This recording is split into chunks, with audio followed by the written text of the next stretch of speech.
Thank you for watching my channel. Please subscribe and like. Now back to the news.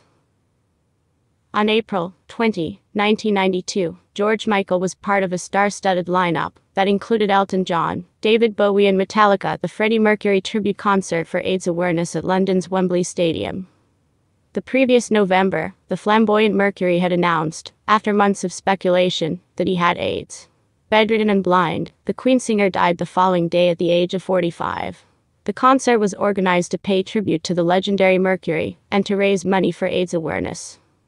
Michael's 15-minute set ended with a powerful rendition of the Queen classic Somebody to Love. He later called it probably the proudest moment of my career. But it was a performance that was cloaked in irony. Michael, then 29, was closeted and his boyfriend, Brazilian dress designer and stylist Anselmo Filippa, was dying of AIDS. Try to imagine that you fought with your own sexuality to the point that you've lost half your 20s, the former Wham! Singer, who publicly came out in 1998, later told The Independent. And then, upon finally finding romantic love, along came a fatal disease to destroy everything, author James Gavin writes in his upcoming biography of the singer, George Michael, A Life, Abrams Press, out Tuesday. Fate had never seemed crueler. In 1992, Michael had not come out to his family and hadn't told his closest friends about his boyfriend's diagnosis because Filippa didn't want anyone to know about his terminal illness. So I'm standing on stage, paying tribute to one of my childhood idols who died of that disease, Michael added to The Independent. The isolation was just crazy. The Careless Whisper singer was 27 when he met Filippa while performing in Brazil at the Rock in Rio Music Festival. Filippa was immediately captivated by Michael, telling a friend, "He's beautiful. I'm going to get to know him. He's mine." Michael had spotted him too. "I saw him with this beautiful girl," recalled the singer, "and I looked at him, and I looked at her, and I thought, lucky bitch," Gavin writes. Filippa then managed to worm his way into a party where he knew Michael would be, and they finally met. After the party, Michael took Filippa to his suite, Gavin writes. Suddenly Michael's world had turned bright. Their Brazilian idyll was brief. Michael only stayed a couple of days, then flew to Los Angeles. He told manager Rob Kahane to get Filippa there as swiftly as possible. "This was the first love of my entire life," the father figure singer told the BBC years later. "I was happier than I've ever been. Fame, money, everything else just kind of paled by comparison to finally, at 27 years old, be waking up in bed with someone who loves you." The couple stayed in Kahane's Santa Barbara house, which afforded them privacy. Michael showered his love with gifts, Gavin noted.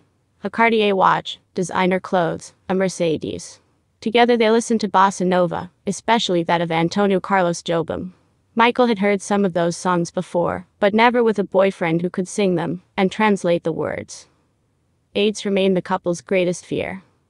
Both men had resisted getting tested for HIV, Gavin writes, but in the late fall of 1991, Filippa told Michael he felt sick before flying back to Brazil to see his family.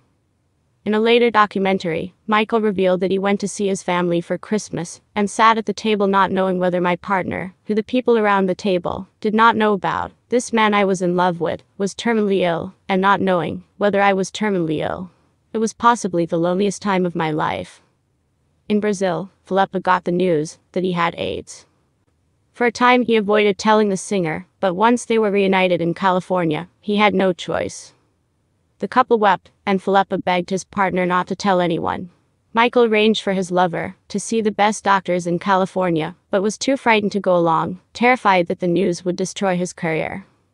In 1993, with Carnival in full swing, Filippa was back in his beloved Brazil, gaunt and ill. He entered the hospital, but Michael did not visit him on his deathbed, no doubt terrified, Gavin writes, that his secret might have leaked out, especially if he were visiting Filippa in hospital. A few days later Filippa underwent a blood transfusion which triggered a brain hemorrhage, killing him at the age of 36. The choice not to visit would haunt Michael for the rest of his life, Gavin writes. The singer also chose not to attend his lover's funeral, but did fly down days later and met with Filippa's mother. Michael was convinced that his love had fled to Brazil out of fear of publicly outing George, and his hatred of the tabloids hit a new high. The singer felt certain that in Brazil, Filippa had received shoddy care.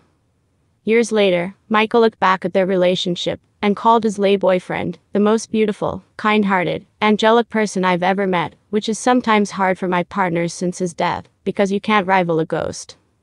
One silver lining was that Michael decided to come out to his parents.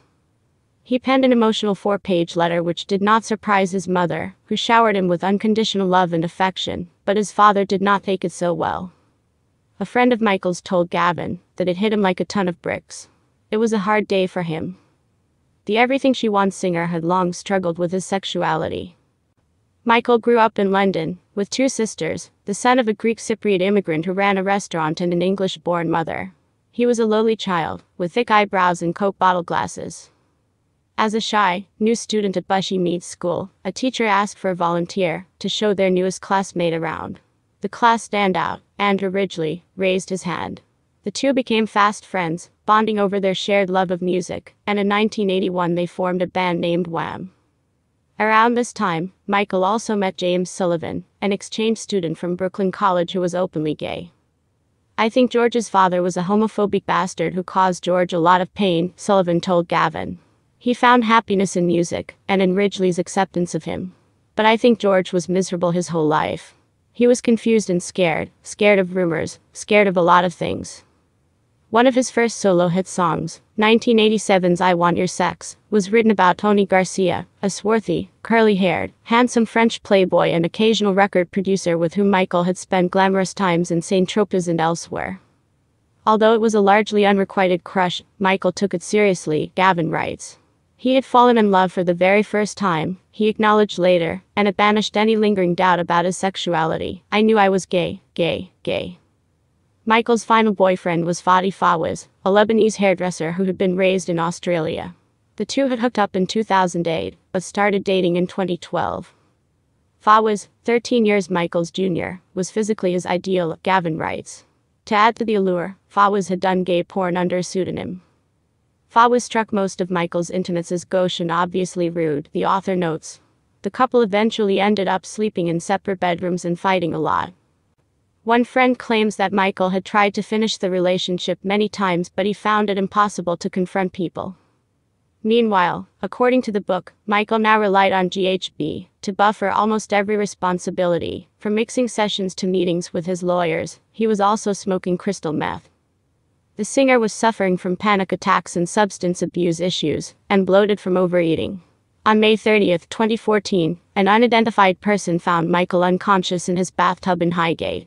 It was a GHB overdose, and not his first. Friends begged the performer to enter rehab. Ultimately, a psychiatrist talked him into it, according to the book. The place selected was the Kuznick practice, in Zurich, Gavin writes, which was the addict's equivalent of a 5-star continental resort, costing $130,000 upward per week. Michael ended up staying in Switzerland for the better part of a year, a detour that cost him an estimated £1.5 million. He returned home in mid-2016 and old habits returned. Fawaz discovered Michael's cold body on Christmas Day 2016. He was dead, at 53, from liver disease and heart failure. The hairdresser gave conflicting reports to the police about when he had last seen Michael, and where he slept on Christmas Eve. Fawaz also claimed that, upon discovering the singer's body, he didn't immediately call authorities, but spent about an hour trying to revive him, and then calling friends. Furthermore, he upset Michael's family by confessing to having taken photos of the body. Michael was buried next to his beloved mother, Leslie. In 2019, his sister Melanie passed away at age 59, on Christmas Day, exactly 3 years to the day after the Grammy winner died. She's also buried next to him. In the past few years, Fawaz has been arrested for attacking parked cars with a hammer, and aggravated criminal damage after allegedly trashing and attempting to break into the Regent's Park mansion he lived in with Michael.